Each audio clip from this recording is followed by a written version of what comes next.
두 번째 영상입니다. 자, 이 백족의 이제 복지국가의 유형을 말씀을 드리는데, 우리가 뭐 혹시라도 여러분 사회복지에 관련된 시험을 보시는 분들이라 그러면 객관식 문제에 백족부터 이제 그 3쪽까지 얘기가 언제든지 출제가 될 수 있습니다. 자, 사실 오늘 같은 경우는 그 사회복지 관련된 시험을 보시는 분이라면 좀 공부를 하셔야 되는 그 내용들이요.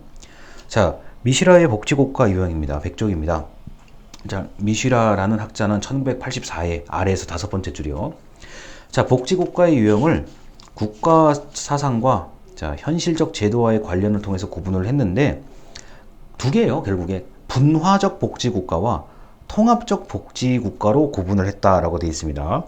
자, 그런데 여기에 어느 국가가 해당되는지에 대해서는 굳이 공부를 안 하셔도 돼요. 이거는 그 국가의 형태가, 국가의 상황이 이게 이 이론이 나왔을 때하고는 지금하고는 지금 40년 차이가 나거든요. 그래서 그 국가가 뭐 예를 들어서 분화적 복지국가는 어디고 통합적 복지국가는 어느 나라다 이렇게 외우기에는 제가 볼 때는 좀 어려움이 있고요. 자, 내용만 좀 아시면 될 것 같아요. 자, 그래서 101쪽에 그 표를 보시면요. 자, 분화적 복지국가는 이런 게 있습니다. 그 분화적 통합적 복지국가 그 101쪽 표 안에 보면은 사회복지 영역 그거만 딱 보세요.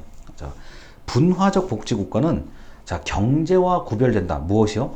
경제와 복지는 구별된 영역이라고 보는 게 분화. 그 영어로 differentiate라고 돼 있다는 거는 갈라졌다는 얘기예요. 나눠졌다라는 얘기거든요. 그래서 경제는 경제, 복지는 복지라고 보는 그런 시각이고요. 통합적 복지국가 같은 경우는 자, 사회복지 영역 그 빈칸 그 칸을 보세요. 자, 경제 및 경제 정책으로부터 자율적인 것으로 간주하지 않는다. 즉, 경제와 복지는 통합되어 있다라고 합쳐진 영역이라고 본다는 게 미시라의 복지국가 모형입니다. 자, 그리고 분화라는 거는요. 이 복지라는 것도 나름대로 사회 각각의 영역에서 뭐 자발적으로 자선을 하는 사람도 있고 뭐 사업을 하는 사람도 있고 또는 정부가 자, 어느 정도는 그 도와주는 그런 면도 있다고 보는 게 분화, 나누어져 있다라는 얘기고요. 통합적 복지국가라는 얘기는 정부가 거의 복지를 웬만큼 한다는 얘기에 속해요. 그러다 보니까 이거를 그 내용을 이렇게 파고 들어가서 공부를 하시면 이게 내용이 어려워지는 거고, 이 흐름만 어느 정도 아시면은 이건 문제 풀기가 어렵진 않아요. 자, 다시 말씀드려서 분화적 복지국가는 자, 경제와 복지는 따로다. 그리고 사회의 다양한 주체, 자, 국가를 비롯한 사회의 다양한 주체가 자, 복지 영역에서 뭔가 활동을 하고 있다. 자, 통합적 복지국가는 경제와 복지는 연계되어 있다. 그리고 중앙집권적, 자, 정부가 좀 주도적으로 상당히 많은 역할을 한다. 복지 영역에서. 그렇게 아시면은 크게 어려움이 없어요. 제가 예전에 이제 그 대학교 다닐 때 이런 것들을 그 아주 그냥 이렇게 평면적으로 배웠어요. 그래서 혹시나 이제 시험에 나올까 싶어가지고 분화적 복지국가는 뭐 미국과 영국, 통합적 복지국가는 스웨덴 이렇게 뭐 외웠는데 그렇게 외워서 그냥 시험을 봤어요. 제 기억에는요. 그런데 이게 지금 40년 전에 이제 분류된 방식이라서 분류 방식은 좋아요.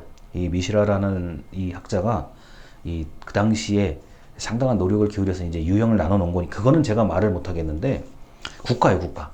과연 그 유형에 그때 당시 만들어진 모델에 지금 그때 해당됐던 국가가 지금도 해당이 되냐는 거예요. 그래서 거기에 대해서는 제가 좀 의문을 가지고 있는 사람입니다. 왜냐하면은 이 통합적 복지국가에 보면 오스트리아, 우리가 저 동유럽에 있죠. 오스트리아, 그 다음에 서독이라고 되어 있는데 지금 독일이죠. 자, 이렇게까지는 다 좋은데 이게 과연 지금 현실에 얼마나 이게 맞는지에 대해서는 저는 의문을 가지고 있어요. 그래서 그 분화적 복지국가와 통합적 복지국가, 자, 이게 미시라의 자, 복지국가 유형이다, 모형이다 이렇게 알아두시면 별 문제가 없을 것 같습니다. 자, 그 다음에 이제 101쪽에 보면은 아까 잠깐 언급을 했던 퍼니시아 틸턴 1977년도의 모델인데, 자, 이 모델이 어쩌면 조금 더 이제 우리나라에는 이게 설명할 수 있는 게 있을 것 같아요. 자, 102쪽에 이제 적극국가.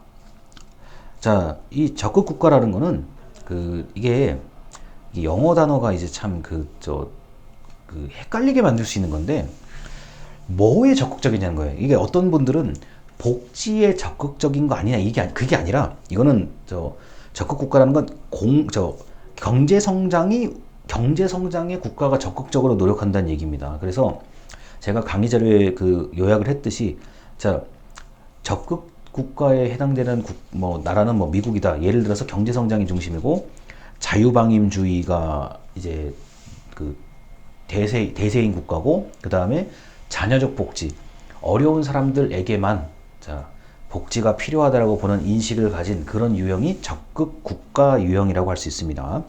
자, 그래서 자 이렇게 적극 국가인 경우는 그 자녀적 복지 더하기 뭐가 있냐면은 완전 고용에 좀 그 많은 노력을 기울여요. 완전 고용. 사실 이 전 인구의 한 국가의 인구의 한 3% 이하로 내려가면 완전 고용에 해당된다고 보는 거고, 만약에 진짜 경제가 잘 풀려가지고 흔히 말해서 호황, 자 또는 그보다 더 높은 활황이 있을 경우는 1%까지도 진입을 해요. 1%대까지도 진입을 하면은 보통 완전 고용 체제에 들어갔다고 보거든요. 그래서 적극 국가는 일자리에 사람들이 좀 많이 이렇게 관심을 가지고 일을 하면서 자기가 좀 벌고 자기가 좀 알아서 했으면 좋겠다라는 그런 형태의 국가예요, 이거는. 그러다 보니까 아무래도 자녀적 복지가 발달할 수밖에 없는 그런 형태이고요. 자, 103쪽에 이제 두 번째 맨 위에요. 사회보장 국가라는 거는, 자, 이거는 사회 안전망을 좀 탄탄하게 하자. 이른바, 자, 뭐, 대한민국 국민이라면, 자, 웬만큼 이 정도는 돼야 된다. 이 국민 최저선을 중심으로 하고요. 그 다음에 이제 기회 균등을 강조하죠. 그, 결과의 평등이라기보다는 기회의 평등, 기회의 균등을 강조하고요. 그 다음에 정부의 복지가 굉장히 확대된 상태입니다. 그래서 이제 우리나라는 본인이 만약에 엄청나게 실수를 하지 않는 이상, 본인이 약간만 움직여도, 약간만 활동을 해도 최소한의 생계는 유지할 수 있는 국가가 된 거거든요. 그리고 이제 우리가 뭐 다 아시겠지만 실업급여를 받는, 실업급여가 이게 생각보다 예산이 커요. 자, 실업급여를 받고 또 일자리를 찾는다든가 구직을 한다든가 이렇게 되면은 또 자기가 이제 만족스럽지는 않더라도 그래도 국가에서 사는 데는 뭐 그냥 뭐 산다 이렇게 볼 수 있는 거고, 어르신들도 마찬가지입니다. 이게 여러 가지 뭐 기초생활수급 등등의 그런 혜택을 받는데 당연히 불만족스럽고 어려운 게 많죠. 하지만 그 국가가 그래도 최대한 할 수 있는 데까지는 지금 다 하고 있는 상황이거든, 제가 볼 때는요. 그리고 그 앞에 영상에서 말씀을 드렸듯이 외국에서 좀 잘 나가는 제도와 잘 나가는 정책이라 그러면 일단 수입을 하거든요. 그래서 뭐 관련된 사람들한테 좀 물어보고 전문가들의 좀 토의를 거쳐서 이게 우리나라에 적용할 수 있겠다 그러면은 또 금방 적용이 돼요. 생각보다는 빨리 적용이 되거든요. 자, 그래서 사회보장 국가가 이 책에는 영국이 나와 있는데 사실 우리나라가 여기에 해당이 될 가능성이 높아요. 제가 볼 때는요. 자, 그 다음에 사회복지 국가인데, 자, 이거는 그 경제정책이 이 복지정책하고 뗄 수 없는 그런 연계가 돼 있는 국가고, 보통은 헌법이나 법률이나 그 다음에 각종 이 부처, 우리나라의 뭐 기획재정부, 보건복지부 이런 부처요.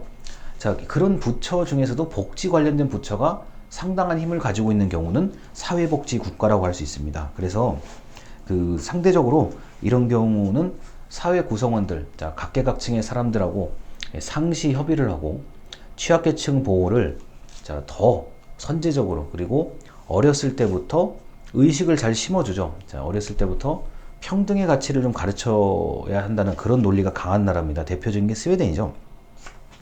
자, 예를 들어 스웨덴 같은 경우는 이제 그 사실 우리가 꼬마 아이들부터 좀 보셔야 될 게 있어요. 그 요새 이제 스웨덴에서 하고 있는 게, 자, 여성과 남성의 차이를 좀 그 성 역할 고정관념 같은 걸 없애기 위해서, 자, 남자 꼬마애한테 여자 아이들이 좋아하는 걸 좀 이렇게 같이 해보게 하고, 여자 아이들한테는 남자 아이들한테 좀 남자 아이들이 좋아하는 걸 같이 해보게 하고, 그 다음에 뭐 색깔, 뭐 무슨 색깔은 남성성, 무슨 색깔은 여성성, 그렇게 이제 인식하는 게 아니라 이거를 좀 적절하게 교환해서 성의식을, 평등한 성의식을 가지게 하자라는 그런 교육을 지금 하고 있죠. 그래서 사회복지의 영역이 반드시 경제적인 것뿐만 아니라, 자, 정치는 당연히 그냥 들어가 있는 거고요. 자, 사회문화, 교육에 이르기까지 아주 넓게 복지가 밑바탕이 된 나라라고 할 수 있겠습니다. 자, 그래서 지금 이 두 번째 영상에서 미시라의 복지국가 유형과 퍼니스 틸턴의 복지국가 유형은 이거는 객관식 문제로는 나와요. 뭐 언제든지 출제가 가능한 그 부분이고, 이게 뭐 그렇게 생각보다 어렵지는 않거든요. 그 미시라의 유형은 자, 분화, 통합, 퍼니스 틸턴은 적극 사회보장, 사회복지라고 볼 수 있는데, 뭐 우리나라 같은 경우는 사실 미시라의 유형으로는 뭐 말하기가 좀 애매해요. 그 예산의 비율로 따지면, 우리 2023년도 예산의 비율로 따지면 고용 노동 복지 보건이 이게 제일 많아요. 제일 많아서 이게 언뜻 보면 통합적 복지라고 할 수도 있는데, 사실 또 우리나라는 경제는 경제, 복지는 복지라고 생각하는 그런 분들이 많거든요. 그러다 보니까 미시라의 유형에는 우리나라가 좀 설명하기가 어렵고, 자, 퍼니스 틸턴과 같은 경우는 이제 우리나라가 사회보장 국가의 개념으로 보셔야 되는 게 맞는 것 같아요. 왜냐면은 뭐 기회균등뿐만 아니라 국민의 최저 수준도 보장을 하고, 그 다음에 너무 심하게 못 사는 사람이 없게끔 하는데 지금 뭐 대체로 성공하고 있는 걸로 봅니다. 그리고 그 무상 서비스요. 우리가 뭐 예전에 무상급식, 무상복지에 대해서 굉장히 논쟁이 많았는데, 무상 서비스가 늘어나고 있다는 것 자체가 사회보장성이 강화되고 있다는 거예요. 그래서 우리나라가 이 퍼니스 틸턴의 유형으로 본다면 사회보장 국가에 가깝게 되는 거 아니냐, 이렇게 생각할 수 있습니다. 자, 그래서 사실 오늘 수업 같은 경우는 유형, 특정한 학자가 바라보는 복지국가의 유형을 설명하는 거다 보니까, 앞에서 배웠던, 우리가 지난주에 배웠던 뭐 다양한 이론을 이해하는 것보다는 쉬워요, 이게. 자, 그래서 요 얘기는 언제든지 사회복지 정책론 뿐만 아니라 다른 곳에서도 배우실 수 있다는 점 알아두셨으면 좋겠습니다. 일단 여기까지입니다. 감사합니다.